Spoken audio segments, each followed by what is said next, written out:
गवळी मी इयत्ता 9वी शिकत आहे. माझ्या शाळेचे नाव जीवप्रशाला हदगाव बुद्रुक तालुका पाथरी जिल्हा परभणी. माझ्या कथेचे नाव आहे लालची मित्र. एका रामपूर नावाच्या गावामध्ये रामू आणि शामू नावाचे दोन जुलक मित्र राहत होते. शामू हा हुशारी होता आणि थोडा लालची होता. रामू मात्र कष्टाळू आणि प्रामाणिक होता. एकदा काय झाले, त्यांच्या गावामध्ये खूप मोठा दुष्काळ पडला. प्यायला पाणी नाही, खायला अन्न नाही. काय करता काय कळेना. रामूच्या मनात आलं की आपण दुसऱ्या गावी जाऊन काम करून पैसे आणावे. रामूच्या आई फक्त होती आणि शामूच्या घरी खूप सारी आई, बहीण, आजी, आजोबा असे विविध सदस्य होते. दोघांनी विचार केला आणि दोघेही उद्योगासाठी दुसऱ्या शहरात गेले. शहरात जाऊन त्यांना दोघांनाही एकाच ह्याच्यामध्ये नोकरी मिळाली. दोघेही खूप खुश झाले. दोघांनीही एकाच रूमवर राहू लागले. शामू फार पैसे खर्चू लागला.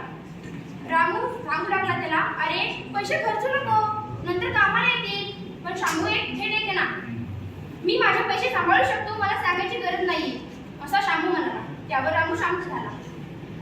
रामूनं मात्र आपल्या कामापुरते पैसे साचवून बाकीचे पैसे त्याने तसे जपून ठेवले होते. काही दिवस असे जात होते. एकदा रामूच्या मनात आलं, आपण गावाकडे जावं. लगेचच रामू शामूला म्हणाला, अरे शामू, काय म्हणता, आपण जर गावाकडे जाऊन घरच्यांना भेटून आलो तर? लगेचच शामू म्हणतो, हो, मलाही घरच्यांची खूप आठवण येते. लगेच ते दोघेही मालकाकडे जातात आणि मालकाकडून 2 दिवसाची सुट्टी घेतात. ते सुट्टी घेऊन त्यांच्या गावाकडे जातात. गावामध्ये मोठी जत्रा भरणार होती. लगेचच रामू आणि शामू जात असताना शामूच्या डोक्यात एक विचार येतो. ते रामूला म्हणतो, अरे रामू, तुझ्याकडे खूप सारे पैसे आहेत ना, सगळे घेऊन जाऊ नको, अर्धे पैसे इथे ठेव. त्यांना ते जंगलातून जात असतात.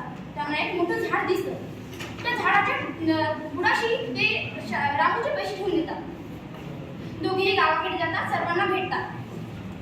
शामू घरी जाऊन एकही रुपया न देता आई वडिलांना न खाऊ न काही, उलट आईला म्हणतो, आई मला पटकन जे म्हणते. शामू पटकन जेवण करतो आणि कुठेतरी निघून जातो. मात्र रामू जवळ साठलेले पैसे आईला देतो आणि आईला म्हणतो, आई हे तुझ्यासाठी. लगेच आई म्हणते, अरे बाळा, मला काय करायचे पैसे, तुलाच राहू दे, हे पैसे तुला कामा येतील. पण रामूने ते आईला दिले. असे दिवस जात होते. काही दिवसांनी शामू आणि रामू हे दोघेही ते पैसे आणण्यासाठी गेले. ते पैसे आणताना अगोदरच ते शामूने पैसे चोरले होते, पण हे रामूला नव्हते माहीत. शामूलाही माहीत असून सुद्धा शामू रामूसोबत पैसे आणायला जातो. तो पैसे आणायला जातो, तितक्यात रामूला पैसे दिसत नाही. रामू आणि शामू दोघेही चक्क होतात. शामूने पैसे चोरून सुद्धा शामू शुद्ध होऊन म्हणतो, अरे पैसे कुठे गेले. असेच काही दिवस जात होते. त्याने रामूने सर्व काही त्याच्या आईला घटना सांगितली. रामूची आई म्हणाली, हे काही सांगू नको, सगळे पैसे तुझ्या कोणीतरी जवळच्याने घेतले असेल. एवढं सांग, तुझ्या बरोबर पैसे ठेवायला कोण आलं होतं बरं? लगेचच रामू म्हणतो, माझ्यासोबत तो माझा मित्र शामू आला होता. लगेचच त्याची आई म्हणते, अरे मग ते पैसे दुसरे कोणी नाही घेतले, फक्त शामूने घेतले. रामूला विश्वास बसत नाही. तो म्हणतो, माझा मित्र असं लालच नाही, माझा मित्र प्रामाणिक आहे. लगेच रामूची आई आणि रामू शामूच्या घरी जातात आणि शामूच्या आई वडिलांना म्हणतात, शामूने माझे पैसे चोरले, माझ्या मुलाचे पैसे चोरले. शामूची आई लगेच म्हणती. पण रामू तितक्यात येतो आणि म्हणतो, मी फक्त त्याच्यासोबत गेलो होतो, नाही ते त्याचे पैसे चोरायला. म्हणतात ना, चोरा मोत, चोरी करून चोर मारणारा. असेच काही दिवस जात होते. रामू मात्र गरीब. तो त्याच्या घरी जाऊन बसला. गावामध्ये मोठी जत्रा भरली. त्यामध्ये शामूने सर्व काही पैसे त्या जत्रामध्ये खर्च करून आपल्यासाठी मोठी गाडी हे घेतली. पण चोरी कधी लपत नसते. त्याचे आई वडील प्रामाणिक होते. त्यांनी त्याला विचारले, अरे हे पैसे कुठून आले तुझ्याकडे? ते म्हणाला, मला कमाईचे. त्याच्या आईने लगेच विचारले, तू आम्हाला का सांगितलं नाही? तू काहीही न बोलला. म्हणतात ना, एक खोटे बोलण्यासाठी 1000 खोटे बोलावे लागतील. लगेचच शामूच्या आईनं आणि वडिलांना शामूची ही चोरी पकडली आणि शामूला रामूच्या घरी घेऊन गेले आणि रामूच्या आईला म्हणाले, अरे सॉरी, माझ्या मुलाला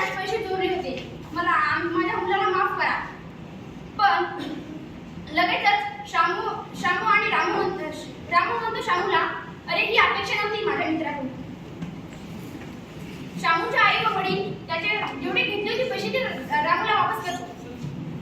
लगेच शामू म्हणतो, माझ्या या कृत्यामुळे आणि लालचीमुळे मला माझा एक जिवलग मित्र गमावा लागला. जाता जाता एवढंच बोलावं वाटते की कितीही जिवलग मित्र असला तरीही त्याचा कधीही भरोसा सांगू शकत नाही. किती जवळचा असो या किती लांबचा असो, तो कधी ना कधी शत्रू बनतो, फक्त पैशासाठी. धन्यवाद.